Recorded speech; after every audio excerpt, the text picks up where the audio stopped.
என்னுடைய மாமனுக்கு தேக்குமர தேகமடி அம்மாயம்மா.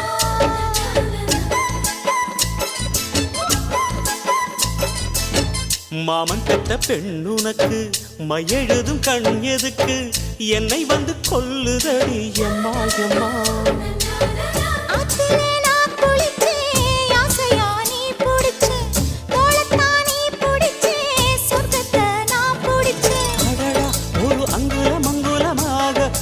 ஆசையில் முத்தங்கள் போட அதை என்னென்ன சொல்லுவேன் எப்படி சொல்லுவேன் நானே.